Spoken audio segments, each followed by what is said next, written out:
It's hard to believe, but we are, in fact, at our final award for the evening, the Arthritis Foundation's very top honor to an exceptional volunteer in most cases. One exception. The Charles B. Harding Award for Distinguished Service. Honoring Charles B. Harding, a longtime dedicated Arthritis Foundation volunteer and former chair of the New York Stock Exchange. This award pays tribute to a volunteer who exemplifies the highest standards of care, commitment to the fight against arthritis, and seeking to inspire others to keep going through advocacy, science, and engaging community of family and friends. I can just say on a personal note, no one believes that they deserve this award. And the honoree tonight, I am certain, will tell you that she or he or they, you see I did this a couple times? I can't miss the opportunity to do that. They will say they don't deserve it, but indeed they do. The Harding Award's rich 50-year history is evident in the list of names that are on the screen right now. And we are truly honored that this evening we have 6 past Harding Award recipients join us for this celebration. And as I call your name, I invite you to please stand up and remain standing as you're able to be recognized. First, from 2002, Deborah Lappin.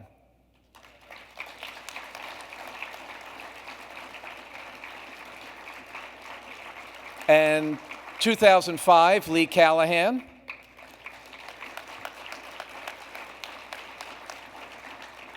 2007, John Colson.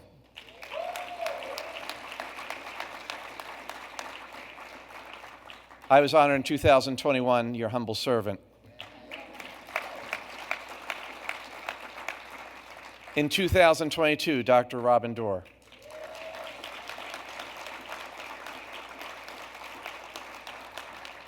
And last year's recipient, 2024, Helen Emery.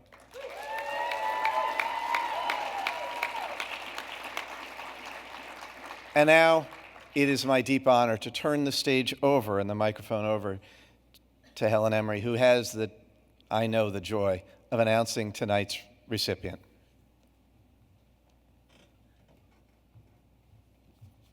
Thank you, Dennis. And thank you to all the previous honorees. I'm sure that you were as blindsided as I was last year when this happened. Before I disclose the secret, I just want to say something about the Arthritis Foundation and the pediatric rheumatology community. I've just come back from the PRISM, the Pediatric Rheumatology Symposium meeting in Minneapolis, and that celebrated the 50th year of pediatric rheumatology. The first conference was held in Park City in 1976. We had probably 30 pediatric rheumatologists, and that included some from international venues as well. And at that stage, we were figuring out what we were as a specialty, which kids we were taking care of, what science needed to be done, and it was very primitive. But it was a remarkable experience. But even more remarkable was what I saw in the PRISM meeting last week. We now have 400 attendees.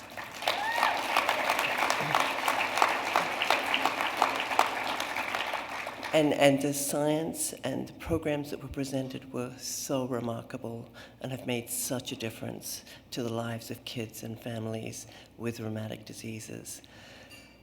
None of this would have been possible without the Arthritis Foundation.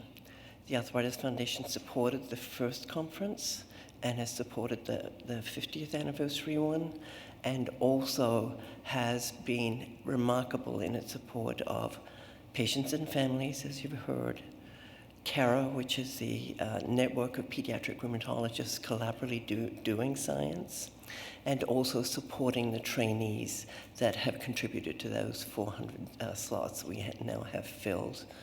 So as my experience, I always say, I got much more than I gave.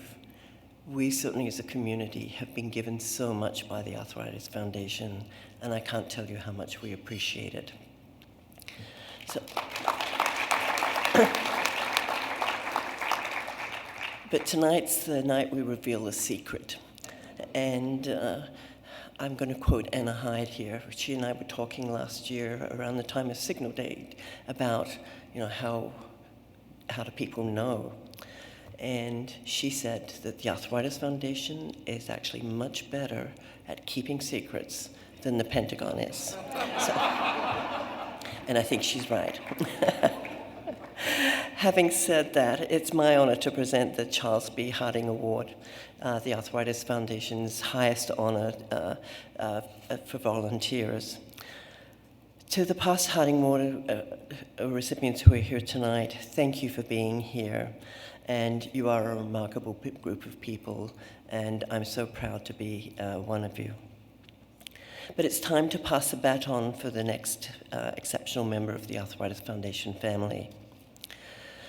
Our recipient this year is someone who's bridged both science and medicine with compassion to improve the quality of life for those who live with arthritis.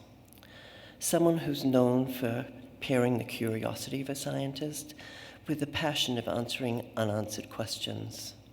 He or she or they is someone who's generously shared their knowledge, leadership, and time with the Arthritis Foundation for many years. This individual, she or he, is someone who's generously shared their knowledge, leadership, and has undertaken studies of the immune system and autoimmune diseases that is going to make a huge difference to many of you, and it's also given so much back to the Arthritis Foundation. For more than 2 decades, this individual has been devoted to the Arthritis Foundation as a volunteer, helping guide research, mentoring young scientists, and supporting the next generation of rheumatology specialists, all while keeping the Arthritis Foundation funded, doing significant fundraising, increasing awareness, and acting as an advocate for those who have arthritis. A brilliant physician scientist, a thoughtful leader, a generous champion for the whole arthritis community. So, should we find out who it is? Can you play the video, please?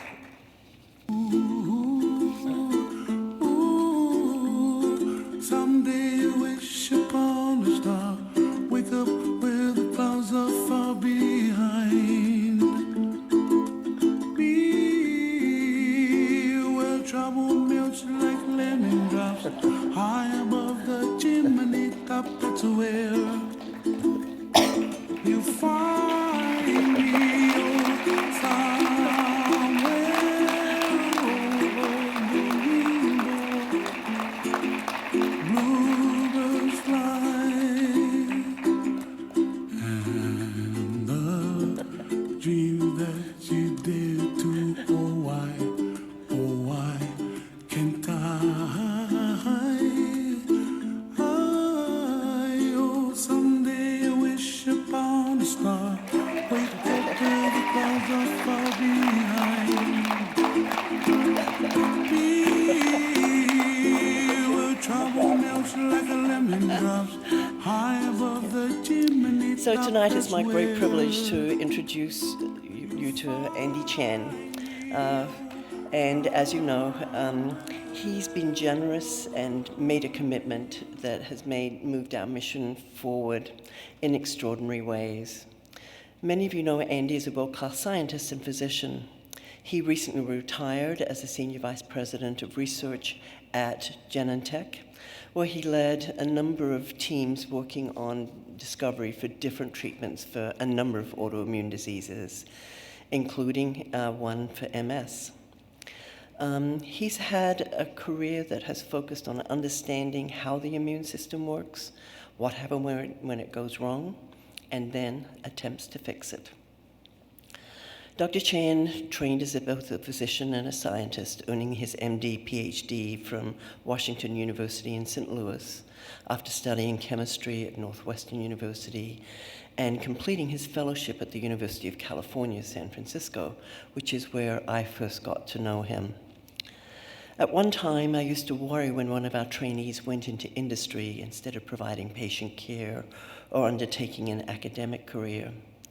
But people like Andy showed me that having physician scientists in pharmaceutical development made such a difference by their understanding of the problems our patients face and represent their interests in drug development and clinical trials.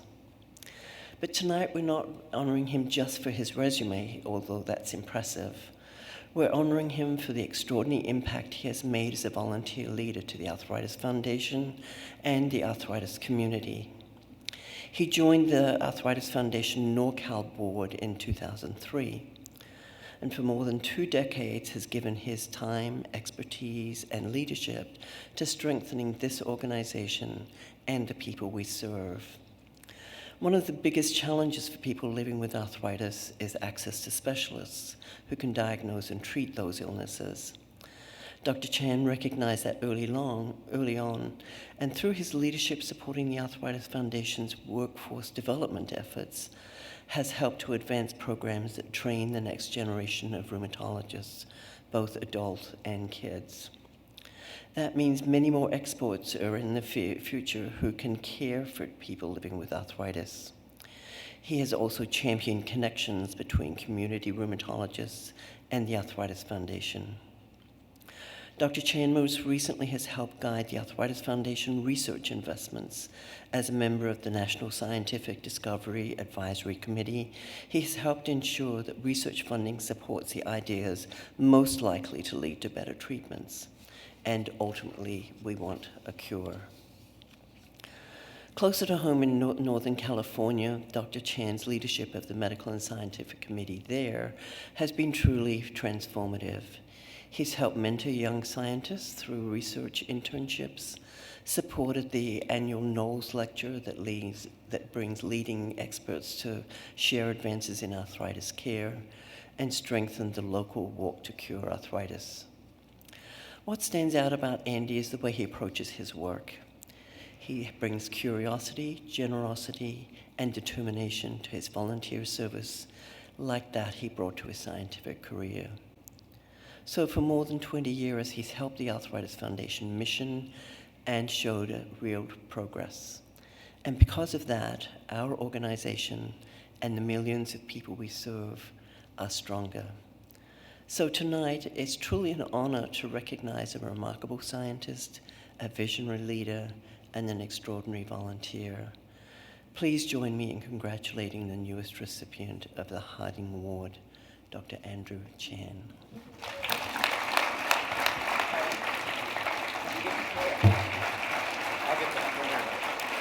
Okay.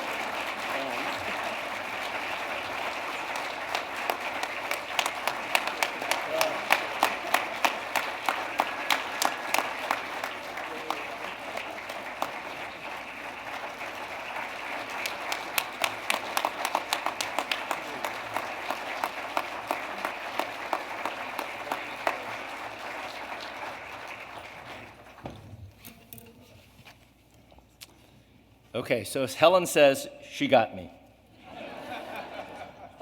So first of all, thank you so much for the Arthritis Foundation for giving me this honor. Truly humbled in receiving it.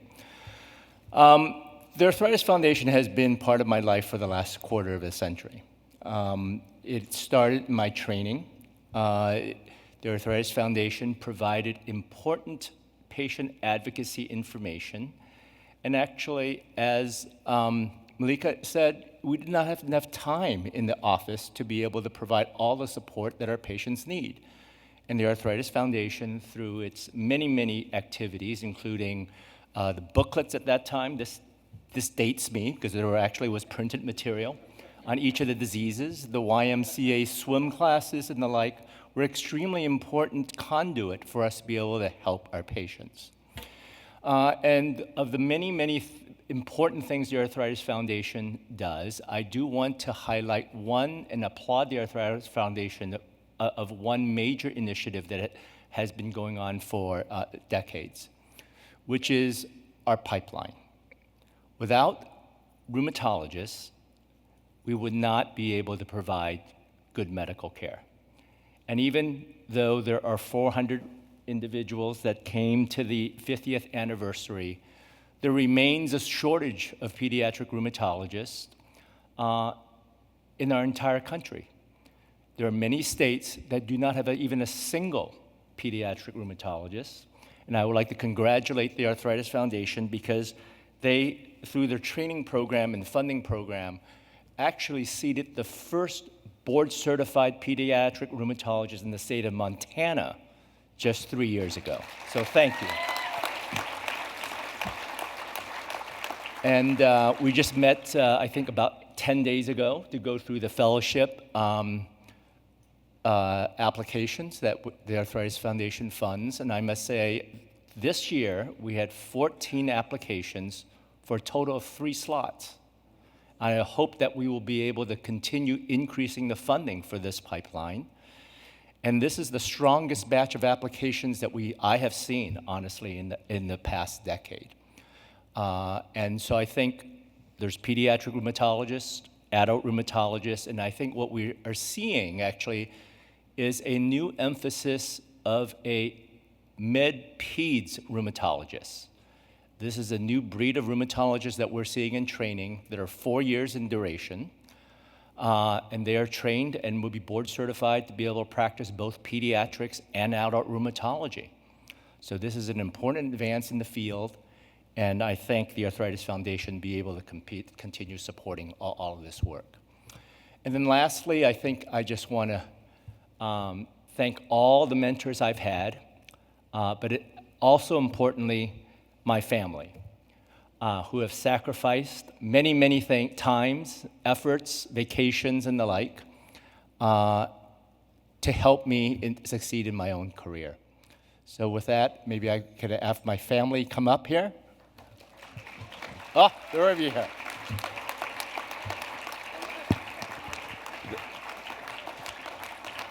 Mary, Michael, Jennifer, and my new son-in-law, Croy.